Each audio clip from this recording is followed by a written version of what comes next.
This is the IoT Show. The camera is down there. I have Joe with me. Thanks.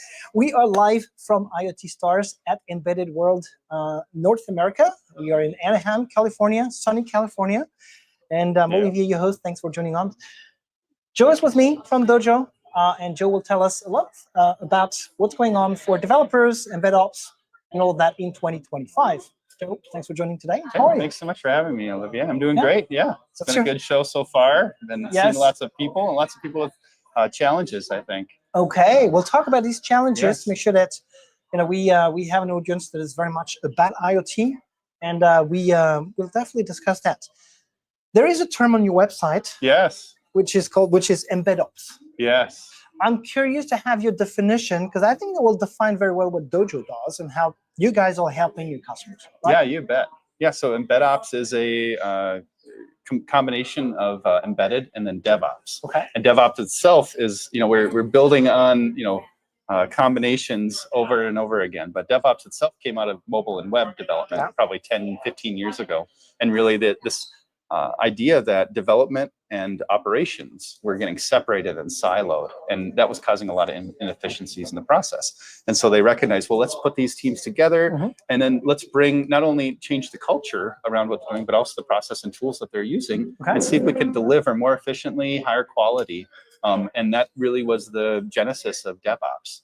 Now, in my career, I started at John Deere for 10 years. I worked at a professional services group for a couple of years, and I worked at a VC group. And in the VC group, I was kind of part of the technology core, and they really were mostly working on mobile and web stuff. And that's where I really recognized, wow, mobile and web have really gone ahead of, despite embedded, goes back further than mobile or web. They really have leapfrogged us in terms of dealing with the complexity of the software.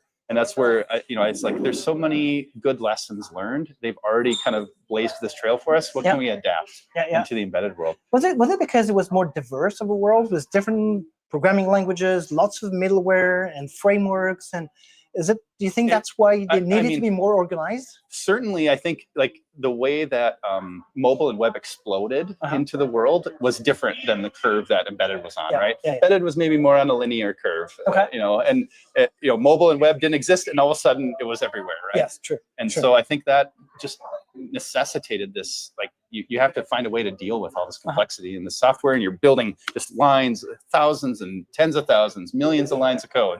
How do you deal with this? It became less about knowing a lot of quirks about mobile, and it very much starts to look like a computer science problem. And so I think the same thing is happening in embedded. That's ultimately why we went to Embed Ops. It's like, wow, how can we adapt a lot of these ideas from the DevOps world into embedded?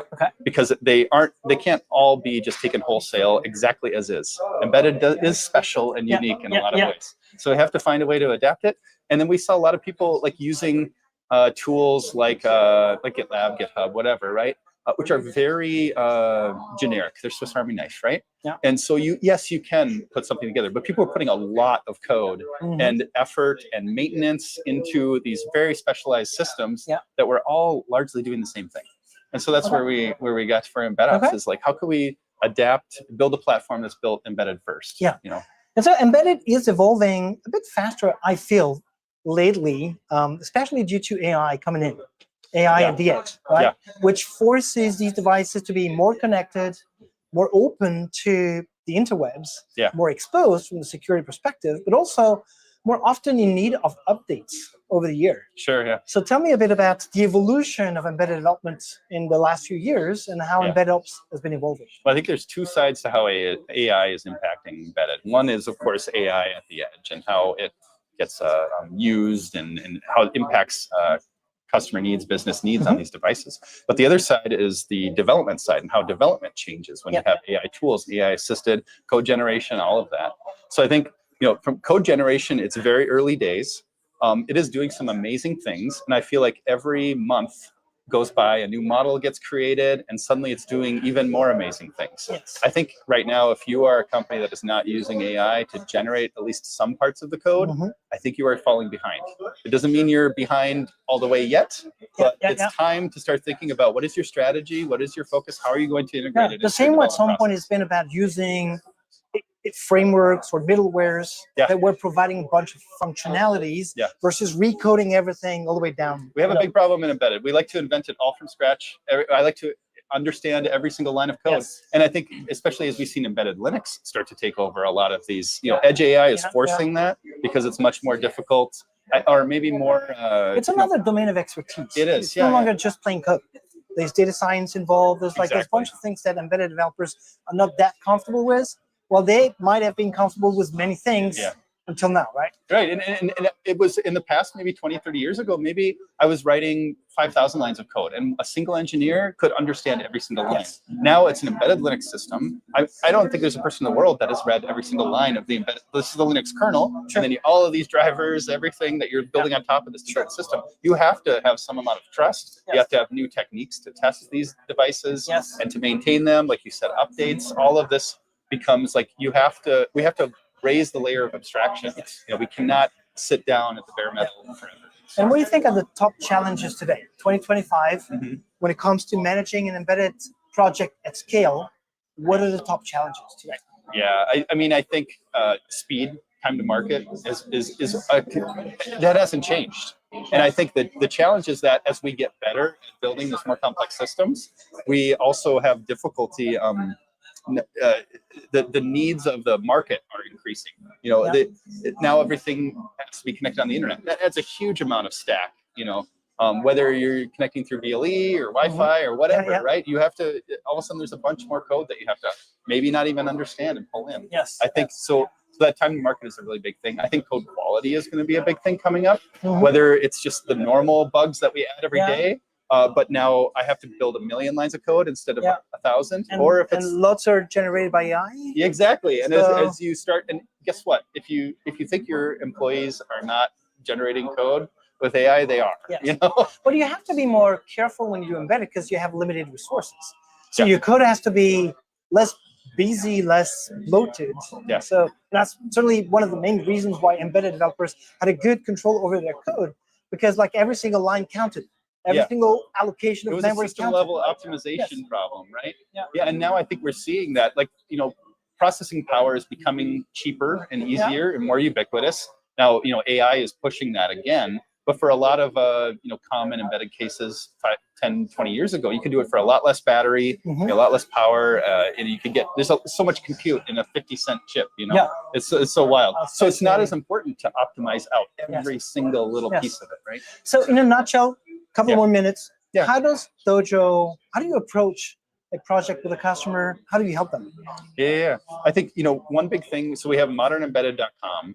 This is a site where we've thought about 10 pillars of modern embedded. These are things that I think we all know as embedded engineers that we want to do better at, but oftentimes they are sacrificed for speed or cost, or I just don't, we're under-resourced, we don't have the staff. So we look at all of our engagements through that kind of lens, model, how is this client doing? We start with assessments for them and say, in this pillar, you're doing okay. In this pillar, we have some work to do. And that gives us a nice kind of roadmap for how we're going to approach it. We really try to leave our clients with, leaving them better than we found them. We aren't really trying to be locking them into having us. If many clients, either they have no firmware team, or they have a junior firmware team, or they have a firmware team that, gosh, they'd really love to do XYZ, more modern process, but they just don't know how to get there. And so we can come in and be a catalyst for that. I like that you say junior embedded or junior firmware team, because I had the feeling that embedded development is something that's getting lost, and most of the embedded developers are like oldies. Bearded, gray-haired people, and bearded because they're mostly men, unfortunately. It is, But no offense, sorry, but that's the landscape these days. But I'm happy you're mentioning that, because that means that there is a young generation coming in, still interested in coding for the lower layers. There's a lot of people. I feel like, we're partnered with Arduino, and, platforms like that have been a really nice kind of gateway drug into embedded. You can make something work, you can get something going quickly. And then, but there is a gap, between that and sometimes getting to production. And that's what I'd like to make sure is, free and available for people to learn and grow, and where we can come into a company and help them kind of bridge that. Perfect. Joe, Awesome. thanks a lot. Hey. Stay tuned. We're going to have our next guest just after this little tiny, not advertising, but some of it. Joe, thanks for All coming. right. Yeah. Thanks.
Hey, we are back here from Anaheim, California. This is the IoT Show Live from IoT Stars. Thanks, IoT Stars, for hosting us. IoT Stars is a networking event that goes around the world in different IoT-related events. Definitely invite you to go check it out.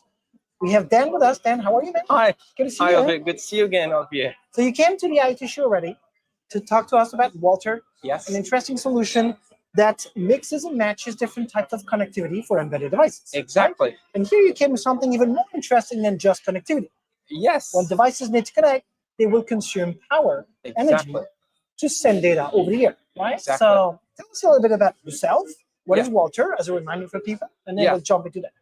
So I'm Dan. I'm the founder of DP Technics, and we do IoT solutions. And specifically, Walter is a multi-radio IoT module. Combines Wi-Fi, Bluetooth Low Energy with low power cellular. So that's LTE Cat M1, narrowband IoT, and you have a GNSS receiver. Okay. Having all that on a single module allows you to have multi-radio IoT without huge upfront development costs or certification costs. Okay. That's what Walter is in a nutshell. Okay. So basically, everything is in there. It's certified. It's compliant. Put it on your board. Good to go. Your device is connected. Exactly. It really lowers the entry point to multi-radio IoT, where even if you're in a niche, you can do a custom design just by designing your carrier board, choose the peripherals you like, click Walter on it, and you're good to go. Yeah. So connectivity is not cheap in terms of energy consumption. Never, right? We see that on our beloved devices here that run out of the battery after one day.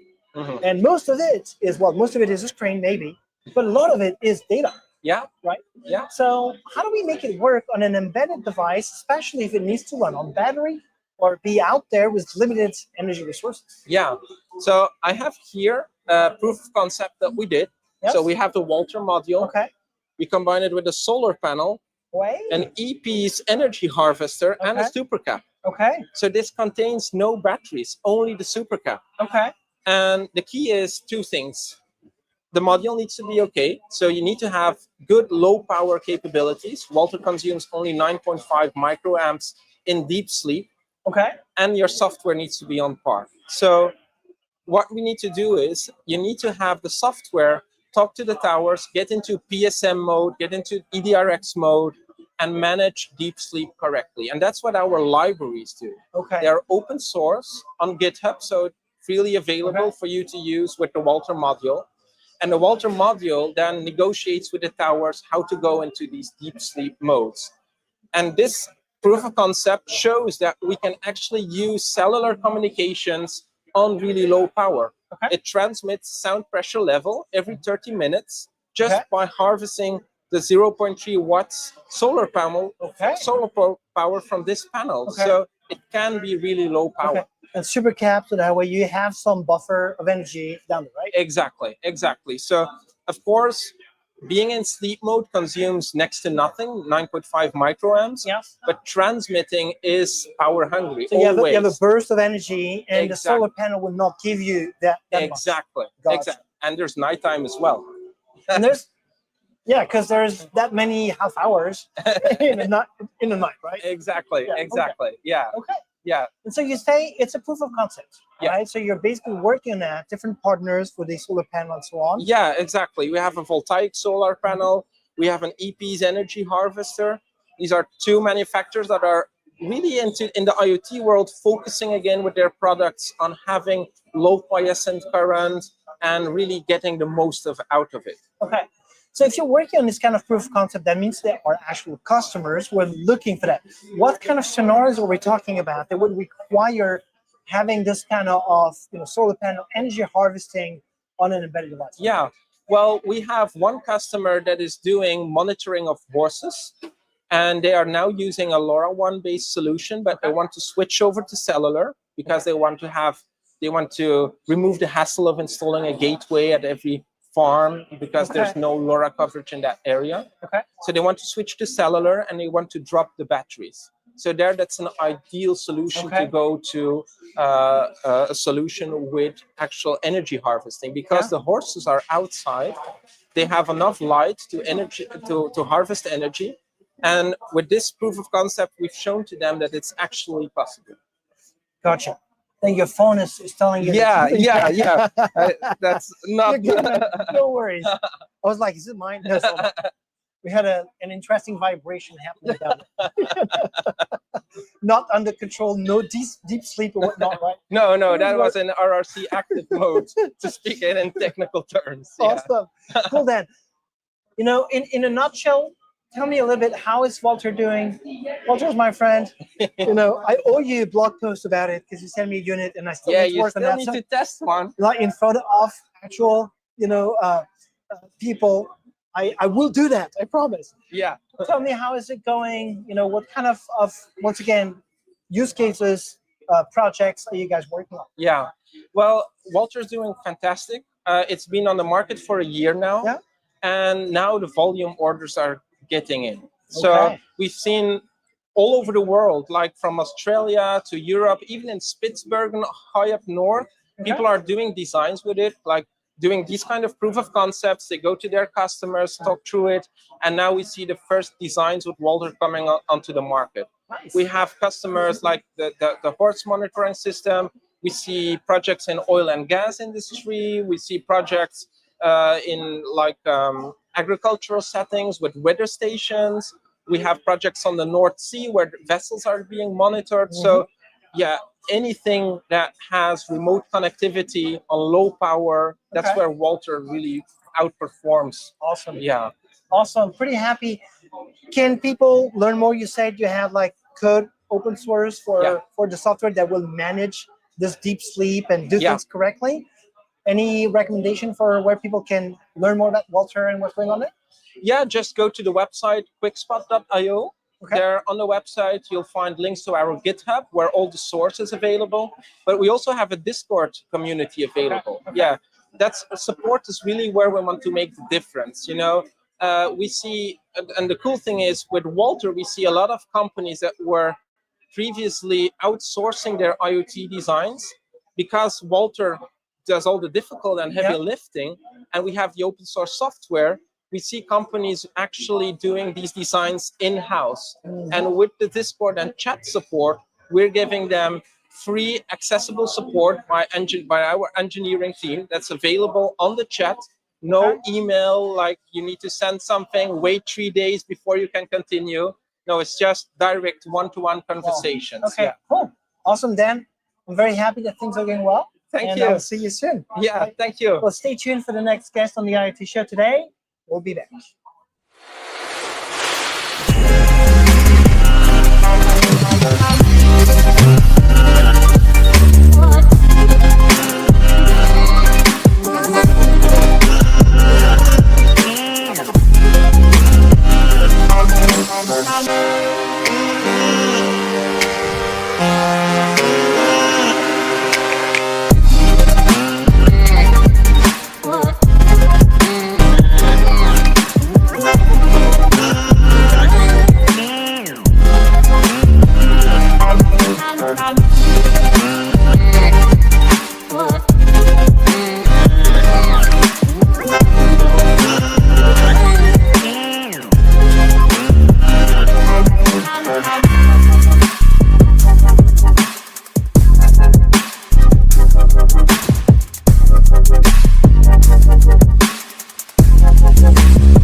Hey,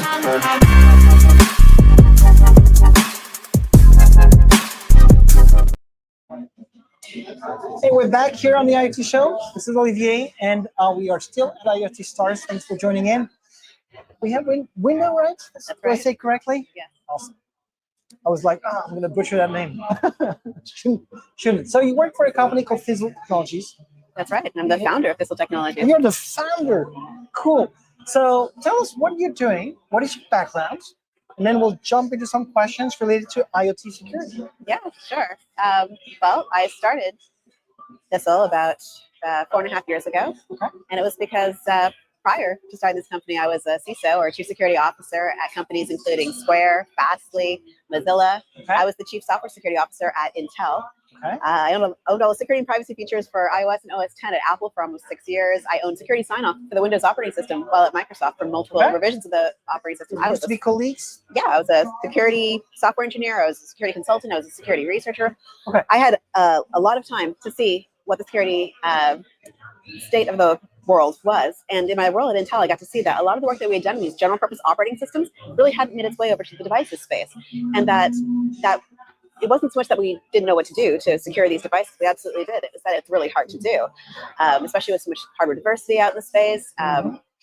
Previously it might have been because of power constraints, et cetera. But given the way we take these devices, we attach them to physical systems, we attach them to all the same networks, they have all the same exposure, they're up against all the same threats, and now they've got real world impact when something goes wrong.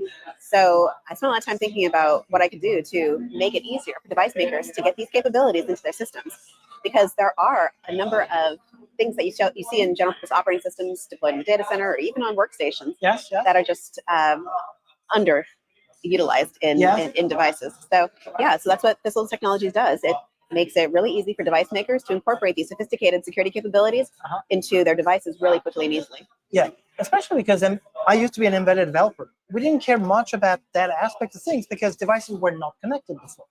So we had this kind of siloed, network infrastructure, and it was like, okay, if this isn't clear in the code or whatever, right? It's no longer okay. The devices are connected more and more, and they're exposing business resources to threats, right? So making it easier, I like that a lot, because as you were saying, I remember myself coding for a real-time operating system that didn't have these security features in there was not easy. How do you think embedded developers are approaching security today? Do you think they are really concerned about it, or do you still see things are a bit lax in terms of how they approach it? Well, there's some devices for which it's very clear they have high security requirements, whether you're building financial transaction systems or controllers for power and water, or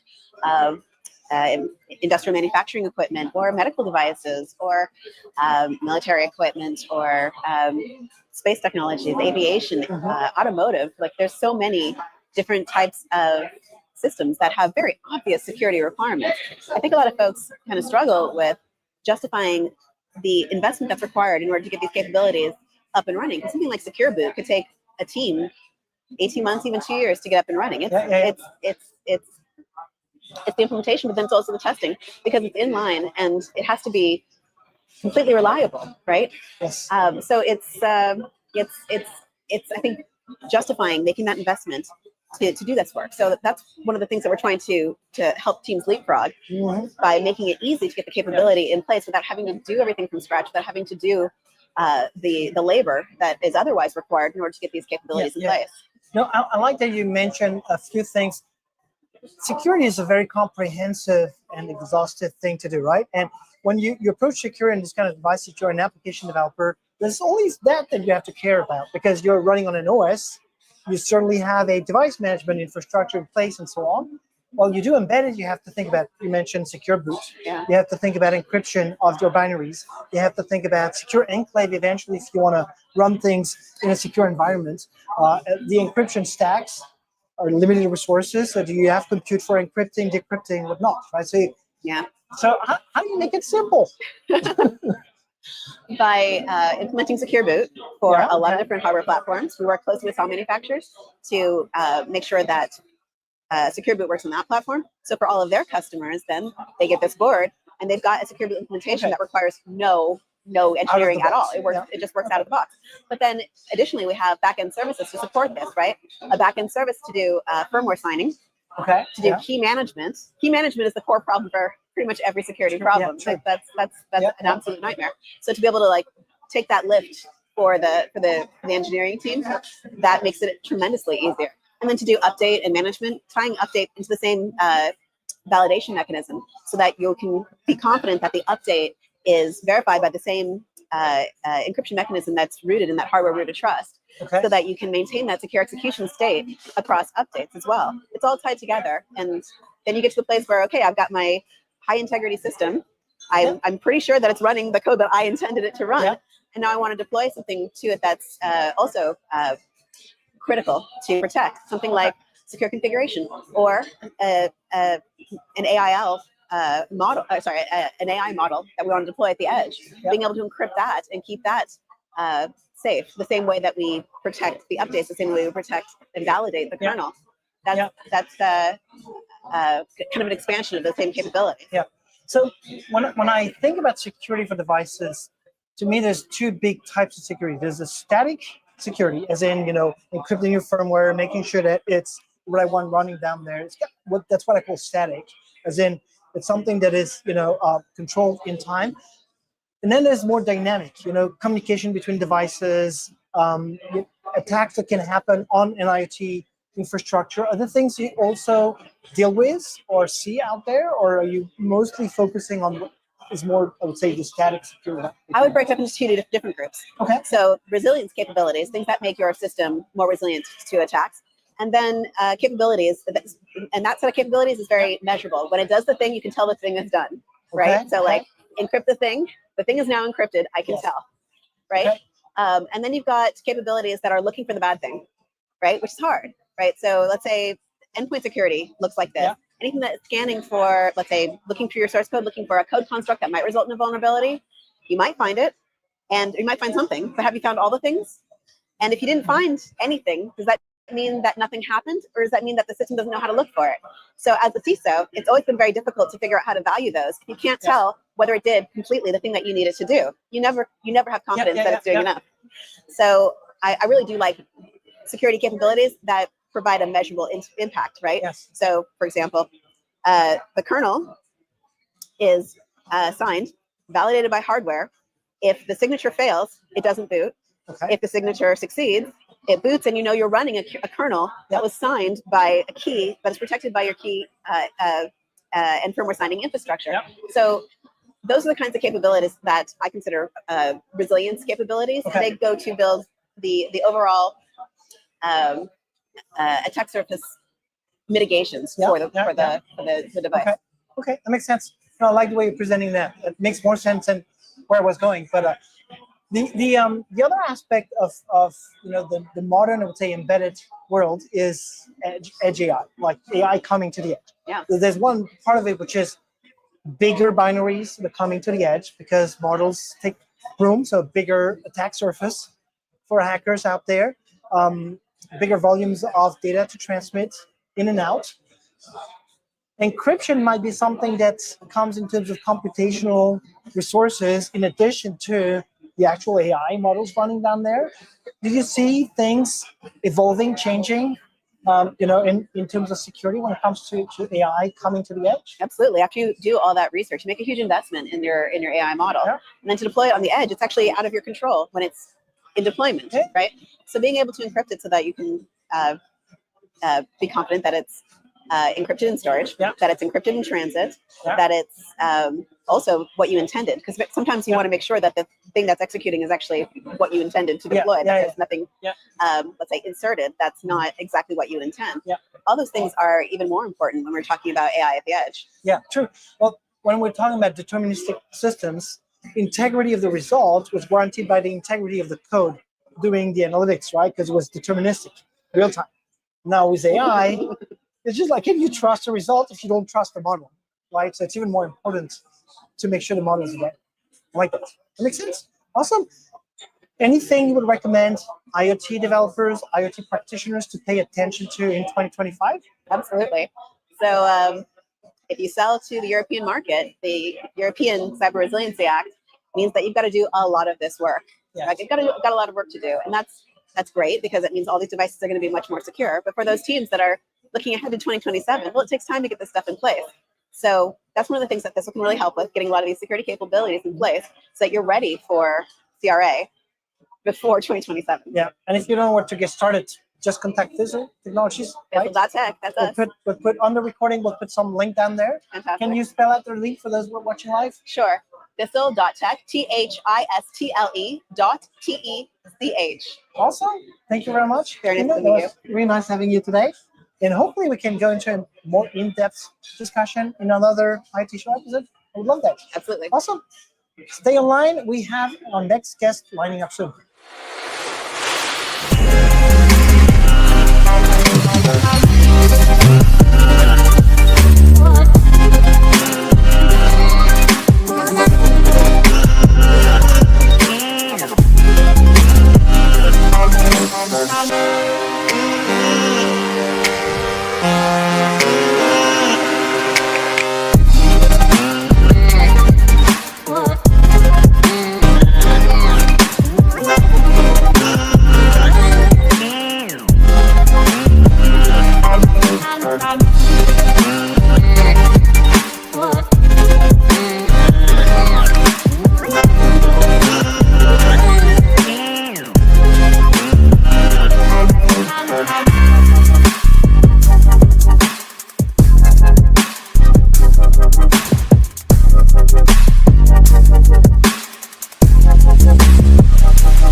No worries. Okay. Let me actually. Look like I'm actually here. So You are. Yes, you are. You are. Hi, okay, everyone. I'm sorry. Looking right here. You can look there. You can look at me. Okay. We're gonna converse anyways. Okay. All right. Cool. And people down there are listening anyways. So Okay. no problem. Okay. Marcus, how are you? Yeah. Good. Good to meet you. Well, thanks for joining us on the IoT Show. We're live at IoT Stars in Anaheim here. And Marcus, what do you do in life? What is your job? Okay. My mission is to help people. So we help both clients and candidates bridge that talent gap. So if you're looking for a great talent, a great job to use your skills, or you're looking for great people to build your team, we're the people that fill that gap. Yeah. So it goes beyond just like recruiting, right? Right. Yes, it is. Okay. We take a more consultative approach to how we do business. Okay. We don't try to fit square pegs around hole. We find out the culture, but basically we do that across embedded IoT for sales, marketing, engineering, product management, executive level. I know it sounds like a lot, but the common theme is that they're all embedded, so they're all within our network. Okay. Interesting. What is it that you're doing and proposing that goes beyond what an online service, Indeed, LinkedIn, whatever would do that our listeners might appreciate or need? Yeah, well, on the hire manager side, our clients hire us because we know and understand the business, and we find we find those unicorns no one else can find. We find those diamonds in the rough. So like recently we placed somebody with embedded AI and IoT skills. Okay. You know what I mean? So nice combination. It's a trifecta of skills. Yeah. So we find those people and that aren't always looking. We go for candidates who are either passively looking or not looking at all, and show them new opportunities. And on the client side, like I said, they hire us to find those unicorns for them to help build out their company to reach that valuation or exit strategy for IPO or whatever it is. We help them build their teams and take it to the next level. So that goes way beyond just like recruiting, finding a candidate for a job Yeah, description. we don't do that. I love that. Yeah. What are your biggest challenges these days? 2025, AI all over the place, fakes. Yeah. What are your big Yeah, challenges? the big challenge, this is a challenge for everyone, you know what I mean? So if anyone who's trying to hire now, we have a big problem with people either impersonating other candidates Yeah. or just overall fake candidates or some, some in the middle too, or just, lying about their degree. Yeah. But the ones that are totally fake are a clear insider threat to our client base, because if they hire one of those people that get in their system, in their network, they could take IP. There's so many things, so much damage they could do. Okay. Well, so it goes just beyond hiring bad candidates.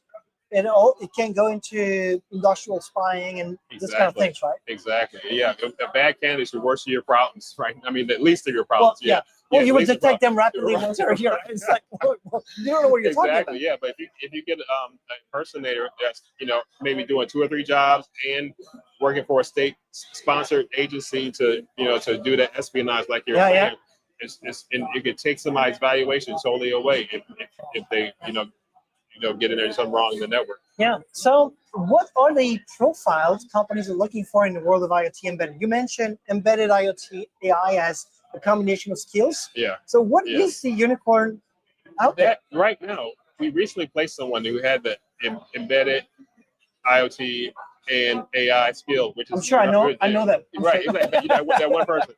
And then another company, we placed somebody who had similar skill, but they had the security layer. So they had DevOps, they had security, and they had cloud, and they had and they had like real security, like writing encryption. You know what I mean? Yeah. So then I'm just like pulling a library for encryption.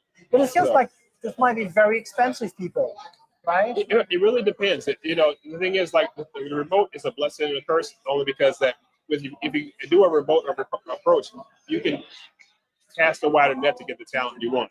But if you localize to San Francisco to Boston, whatever those regions are, you're kind of locked into those salary demands in those areas. So, so it depends on where you are geographically.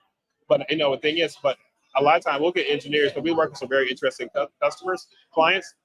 I've had some of them take a pay cut because they want that interesting work. Because engineers want interesting work, they want challenging work, and they want variety.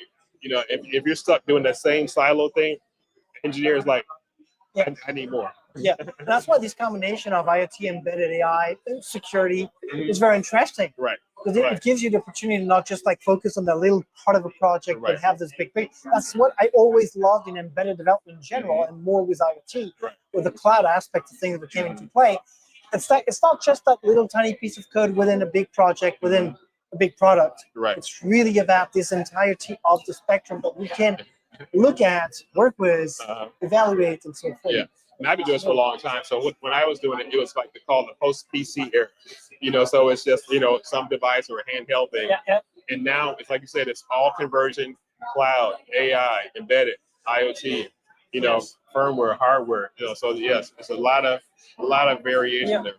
And so the other way around, we just defined what could be the unicorn candidates. What are the type of companies that are looking for this kind of? I'm sorry, say that part What again? are the kind of companies that are looking for this kind of or embedded IoT development? Everyone now.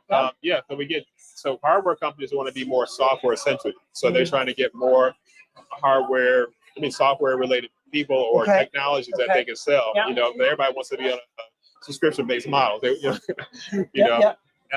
And then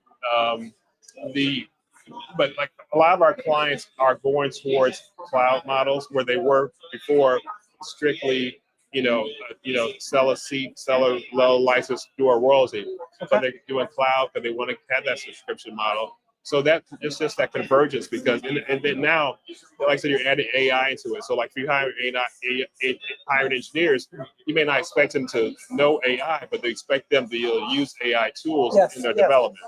So, but they have to be good though, because if you get an engineer that doesn't understand the hardware, we get that a lot too. We get a lot of engineers that have to know the hardware because if you can't get the hardware to work, you can't get everything else to boot on top of that. So. Yeah. So is it good today to have the word IoT on your resume, or should you actually stay away from the buzzword and talk about hardware, software, cloud? I I always tell people to talk about the work that they've done in terms of skills and environment. You know, because you can use those same skills in different environments. So, Yes. like that Ken I told you before, he's done he's done pure embedded. He's doing DevOps. But he's still, but it really depends on where he is and what they want to do. So really surround yourself with the skills that you want, and then you can plot that into any industry, any kind of slot. So do not get attached or in love with one term, one big Exactly. buzzword. Try and talk more about your experience, your domain of experience. Exactly. Okay. Last question for you. Demographics. Are embedded IoT people all old, or is there a young generation that is really getting into embedded IoT? Well, let me say that in two ways, because what I'm telling people now, because like kids that started software engineering job 3 years ago are having a hard time finding a job now because of AI. Okay. So I'm telling those same people, get close to the metal, because that way you help protect your career. Go get a Raspberry Pi and Arduino and start working now. Exactly. Yes. Because their skills transfer. Exactly. And the nice thing too, like I always tell people, when embedded engineers can go up, then like enterprise people can't come down in terms of. So if you know those skills at a hardware level, you understand the bits and bytes. Yes. You can build on top of that in terms of software. I'm with you. I started developing real-time operating systems. That's what I studied in school, and that's what I started with. And now I understand that. I understand how AI works. I understand how cloud works. Right. The cloud is just another computer. Exactly. It's the new mainframe. Yeah, exactly. But then when you are working on these abstracted layers, it's harder to go under. Yes. Right. Exactly.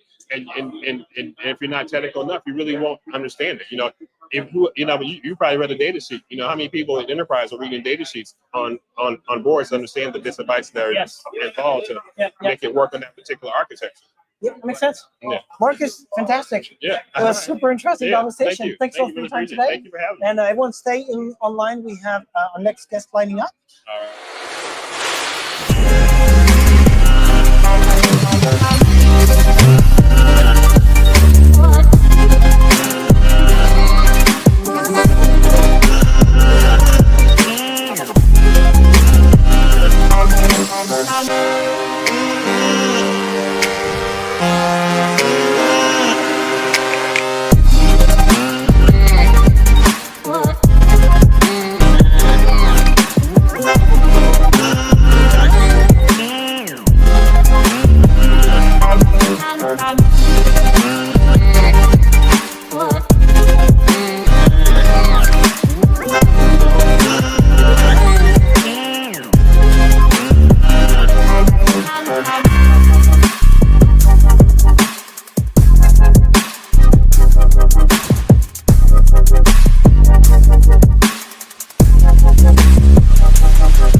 So yes, we are on live. So yes, your hair is okay. You can. Thank you. Let me fix it for a second. Mine is fine. Good job. Awesome. Thanks for coming back to the IoT show. We are at IoT Stars in Anaheim, California during Embedded World, North America. That's a long sentence. Itamar with me today. Hello, What's everyone. the name of the company? Monogoto. Monogoto. Do you know why it's called Monogoto? That's the best way to start. Okay, let's go there. Sure. So Monogoto means things in Japanese. Things and in that's a Japanese, play okay. on the IoT, right? So many people that I know today don't like the term IoT, even though it explains a lot, because predominantly IoT was an agriculture sensor for $5.99 that you buy at your grocery store, or a humidity sensor that you put somewhere. But now all of these connected devices, we're talking about $20,000 or $50,000 Linux on wheels, Linux with propellers, Linux with jets. That's not a typical IoT. So Yes. what we want to say is that we are a network for things, anything that requires connectivity, but not humans. We don't do humans. We don't like humans. Yes. Yeah. Awesome. And so you have a term that you're using, which is software-defined connectivity. Yep. What does that mean? All right. So I'll start with an example. Let me check. Yeah, I'm just checking your microphone is on. Perfect. So I'll start with an example. My father owned a Ford, and for 20 years, he goes to the car and it's the same car, day in, day out, minus a dent here and a dent there, or someone scratches the window or something. But then you own a Tesla, and every week you have a different car. Now you can summon it. Now it parks on its own. Software defined means flexibility when you build products. Now, if you go back to the same example that I gave you before, if you're developing something very important like a smart meter, so someone doesn't need to go to your home to read the meter, that's extremely important. But you have a static firmware, and for 10 years, no one will touch it. But when we're talking about AI stuff, when we're talking about doing inference in real time, when you're talking about doing computation on the edge, it's critical to get logs, to send firmware upgrades, to get data in and out. Yes. And that's where software defined really comes in handy. Think about it, people who bought Tesla 2 years ago, they didn't even know the capabilities that car will have. It's the same thing that you can see today with all these modern connected devices. Yeah. Software-defined connectivity allows you to be dynamic. You don't need to do a recall. You don't need to bring someone to the field or to ask the user to do something. You are dynamic. It doesn't matter if it's 2G, 3G, 4G, 5G, if it's a public or a private network, or even non-terrestrial network, the ability for a car or a drone or any GPS tracker to be connected via satellite. All of those are incorporated in a single API layer, and that's what we call software-defined connectivity. So basically, you would do send message, or receive message from your application or functional code. Yep. And your stacks take care of the rest, understanding the different types of hardware for connectivities are there, routing where required, needed. Yep. But I guess you also have some levers, some knobs that you can configure. Say, I prefer having this kind of connectivity, this one. Exactly. Because in it has real time, post deployment, and it can go one step even deeper than that. So you need your developer to debug a unit. So what do we do if the unit is in the field and then there's a backdoor? People realize that they can remotely connect. When you have a software-defined capability, you log into the platform, you choose a device, you instantaneously open a port for one specific computer. Your developer or the DevOps who wants to debug something, one specific port for one specific minute in time. You gain access, you do what you need, you get the logs, you send an update, and you close the port. So even in cyber posture, which has seen 400% increase in cyber attacks on connected devices year over year, even Gartner says that one of the top 10 reasons for problems in IoT proliferation is cybersecurity. You have enterprises who control their fleet of laptops and ATMs very, very well. But then they have 40,000 trucks and they know nothing about them. We're talking about that with a previous guest. Window was here from Fizzle Technologies. They're specializing in embedded security. Yep. And she was explaining it's such a diverse set of hardware and software that it's super hard to have a generic stack that will secure everything. Exactly. Yeah. And if you combine the two, that is the onion or the piece of the puzzle that sits on top of the other. You have specialized, dedicated cyber companies that do very important stuff. That's one layer up. Monogoto sits at the infrastructure layer. We enable these companies to work. We provide them data monitoring, data replication, event generation, deep packet inspection, data leak prevention tools. So it works in tandem. Just like you can think of Palo Alto networks or Juniper networks working on top of AWS. You have their intellectual property using the underlying APIs to provide you with the best cyber posture. And we copy paste the same architecture.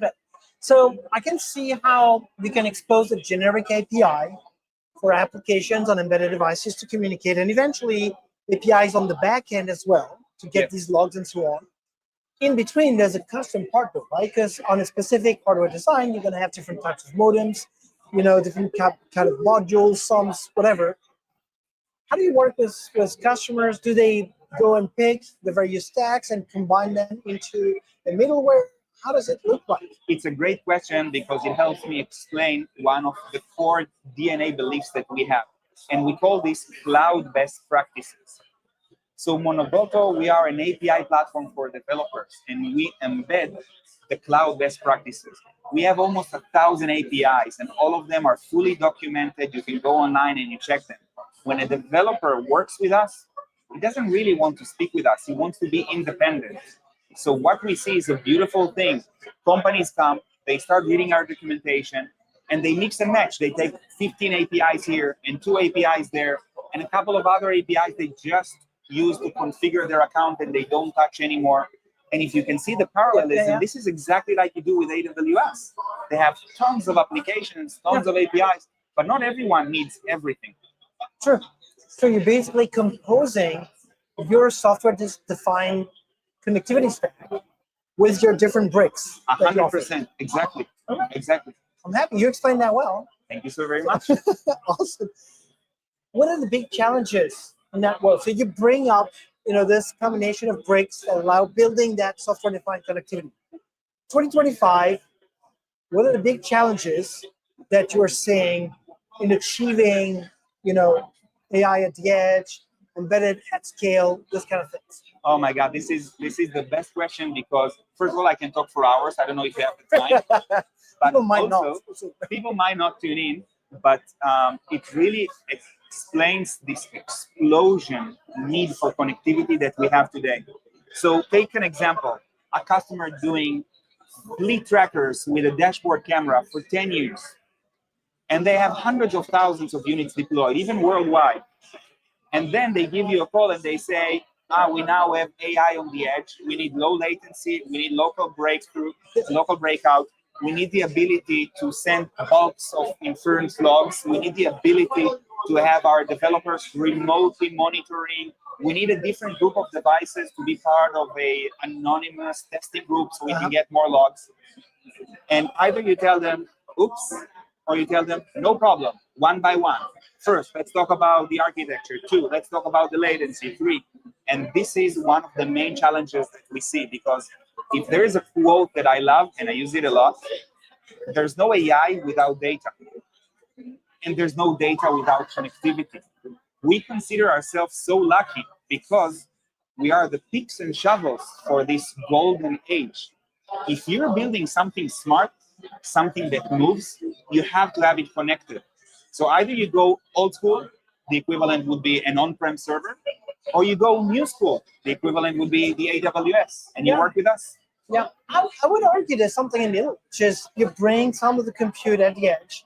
It doesn't have to be cloud. It could be private cloud, heavy edge, that does that part of the communication with your leaf devices. But now you also have connectivity between your cloud and your private cloud, so public, private, and then device, right? 100%.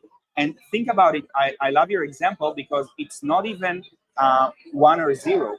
You can have a subset of your customers that you want their data to move to the cloud because you're testing debugging, the others should run on the edge. That is software-defined connectivity, this flexibility. Think about it for a second. When if you want to do something in AWS, I'm using that a lot as an example. I think people can relate to that. You go to your account, you do a configuration, you don't deploy new code to your servers, etc. And it's the same thing with us. So we have customers that are using DNS manipulation, so they can send some of the traffic locally, some of the traffic externally. Yeah. And if you want now to decide that those 15 devices belong to the group of testing, the only thing you need to do is to update the DNS entry. So the data, instead of being sent internally, it will be sent to the cloud. And that's how you do this so dynamically in real time. Awesome. So we don't have all night, Unfortunately. which is a bummer. Well, we do with after, with the Yes. drink, right? Well, Tamara, thank you a lot. Thank you so for coming, much. It's coming been a here pleasure, today. Oliver. Yeah. Thank you. Stay tuned. We still have a couple guests for you guys. Thanks a lot for coming.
Okay, and we're Oh back. my God, I look terrible. That's Holy the light, crap. man. I know. Lights. Turn off the lights. Turn off Turn the off the lights. No, we look good, man. We look good. Oh my God. Well, we're live. We have a few people online. Thanks for joining in. Hey, how's it going, everyone? Leonard is here, the Leonard. As usual with Leonard, we don't know what we're going to talk about, I have no idea. but that's going to be fun. Yeah, We yeah. are at Embedded World. Yeah. It is the IoT Star networking event. Yes. Great people waiting for us. Holding our beers down there. Yes. What's going on, Leonard? A lot of traffic. A lot of traffic. Yeah, I just got up here from San Diego. Okay. Yeah, I was at a Cisco event, and so it was all about networking and security and all this AI supercomputing nonsense. And then now I'm here. Yes. With Yeah, people it's all about talking embedded real. and IoT, the stuff that matters. Actually, what I think is going to become super sexy. So, like, jokes aside, don't you feel like What- conversations what- were wait, happening? wait a minute. What makes you think I was joking? Do I look like That's actually. I'm joking? Let me actually rephrase. This was not a joke. Here we are having a real conversation about real stuff, yeah. right? Oh yeah. More so than in other networking events or other. Oh yeah, nerds, yeah. To say politely, right? Yeah. So, what are the things that you're observing the trends of the industry? You're actually advising companies, Yeah. helping them understand what's next. Right? Next Curve is the name of the company. Wow. Am I good? Am I good? Yeah, you're making me look a lot smarter than I really am. No, you are. You are. The idea is to be smarter than the average of the group. Right? Yeah, well, yeah. I mean, that's if you call your company Next Curve, You yeah, have you're, to you're be- kind of obligating yourself, Yes, right? you have a to little be bit. all- Yeah, like- yeah. yeah. Yeah. So tell me, let's narrow the conversation down. IoT AI. Okay. But in a concrete way. Yeah. How are things changing and how fast are they changing when it comes to that combination of these two technologies, the two worlds? No, I think it's important. There's like two things. There's IoT for AI, and then there's AI for IoT. Okay. Yeah, I mean, that sounds kind of cliche, but that is sort of the dynamic that's playing out, right? Because what we're seeing is a lot of this wonderful AI technology, largely machine learning, that's benefiting from much more capable compute. That's coming down literally to the microcontroller. And so you're able to deploy much more capable, quote unquote, AI closer to the sensor, closer to the endpoint device. And so that I think that's a really catalyzing dynamic, or at least one aspect of a catalytic dynamic that we're seeing right now. And the other one is IoT for AI. And so one of the things that I think is going to be pretty huge very soon, in fact, I would say that it's happening right now, is contextual computing. Contextual, and some people call it contextual AI, but it really is more like contextual computing. How do we enable AI to contextualize what is being sensed and gathered from environments, right? Business environments or whatever kind of environment that are being captured by sensors. And then all the connectivities, architectures and technology that allow you to aggregate all that stuff, align it to an ontology that makes it machine readable. Once it's machine readable, of course, you can, go through a contextualization layer that allows humans to understand in a much more rich way what's going on. And that's really what, Rob Tiffany always talks about. It's about the clipboard, right? Yes. You get rid of the clipboard, and it's not just about little data points, simple stuff. Now you're able to bring together a much richer collection of information together from the edge and do some really funky stuff. Yeah, of things that we thought possible but didn't know how to do. Yeah. Now we have different technologies and bricks coming together. Digital twins that allow you to model and contextualize. IoT that is feeding environmental data. AI that analyzes all of that. Yeah. We just talked about software-defined connectivity with someone else here on the show. Right? Yeah. So all these things are coming together. It's kind of magic. Right? Yeah. It's. I mean, I think I want to give kudos to a lot of engineers out there. I love you guys. Right? Mad respect for all of you. I really appreciate everything that you guys do, and a lot of the challenges you've faced working with these technologies and trying to express them in terms of the business value that all these ridiculous forecasts of exponential TAMs and all that stuff suggested. But the thing is, you guys knew. The thing is now technologies are hitting inflection points that allow what you thought and would want it to happen, right? And so there's this new value opportunities that are availing themselves. And I think, what is it? We've been kind of in the trough of disillusionment with IoT. Yeah. I mean, I really do think that IoT is going to get a second wind, right? And so embedded technologies, again, are going to have now a different role when you look at it in terms of a cyber physical system and what you can do with those things and what kind of applications you can enable, right? And I think it's the beer talking now. No, you want to shut me up? I think no, not yet. Am I sounding too smart? I think you're sounding. Not only are you sounding smart, but that makes me want to ask you the following. Oh no! IoT Stars 2030. Where are we going to talk to? I'm seeing a trend where there's consolidation of different types of stacks out there. So Qualcomm acquired Edge Impulse, Foundries, Arduino. They're kind of consolidating. Nordic Semiconductor, they acquired Newton, which is like a tiny amount of technology as well. We're starting to see consolidation, tying AI at the edge with IoT and cloud and hardware. So IoT Stars 2030, who's going to be in the room? What are we going to talk about? Yeah, it's really an interesting question. I mean, I think that's a really good observation because I think consolidation makes sense, provided that there is scale that could benefit from it, right? And at this point, I think we're really looking at an effort to simplify things and seek scale. So yeah, I think I don't think there's any. It's inevitable that you're going to have some consolidation, integration, in order to squeeze out costs, right? And to be able to allow applications to be viable.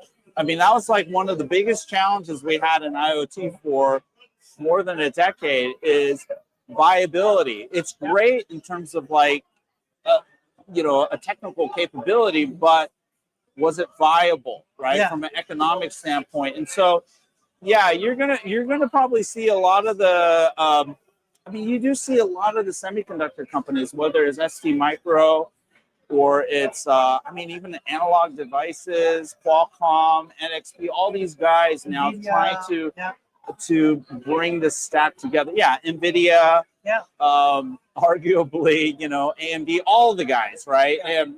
Intel, right? Trying to create these, let's call them value pipelines, right? And that involves simplification, it involves integration, and a lot of that has to do with, kind of bringing IoT together with AI pipelines. And so that's what we're seeing with some of these plays, right? Where and they're much needed because like all these technologies are very complex. Integrating them is not simple. Now you'll get options out there. The same way cloud simplified things. You can go to AWS and things are done a certain way. You go to Azure, things are done a different way. So you basically get options that simplify this aggregation of technologies to implement your solutions. I think Mark is like hovering there. Oh my God. Are you gonna? I'm actually surprised. I was in the door. Yes. I didn't see him joining. Oh my God. How did you get in here? Somebody, Brandon recognized me, and then he goes, "Oh yeah, Leonard Lee." Just come on in. Do you need to talk? Yeah, we had special instruction though for not letting him in. It's like, look out for that crazy Asian guy. Customers. Cool, guys. So we were in a very profound conversation about the trends, of IoT and consolidation of stacks, IoT, AI, hardware, and so on. You joined Qualcomm recently. Yeah. That's it. Welcome. Consolidation. But that's fascinating. Yeah, I mean, but I think it's something that is inevitable. It's not something that I think developers really need to have too much angst for, because there are going to be stovepipes. There are going to be like competitive stovepipes, and so and then openness is, it's great, but it has to drive valuable interoperability, and it's really more of the agenda of interoperability more than open, right? I mean, we've seen this time and time again. Don't overdo the open thing. What's most important for a developer community is being able to channel technology applications into end market value, right? And that, again, going back to some of the fixations we had with IoT in the first or second round is, hey, it has to be open. We have to be interoperable in order to scale. Well, a lot of those theories didn't play out.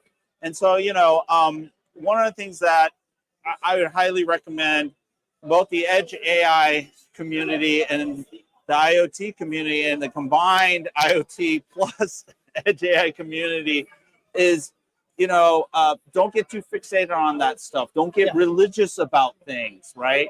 We really have to focus on how do we move the community? How do we then support the technology I feel like the beer is No, but infusing.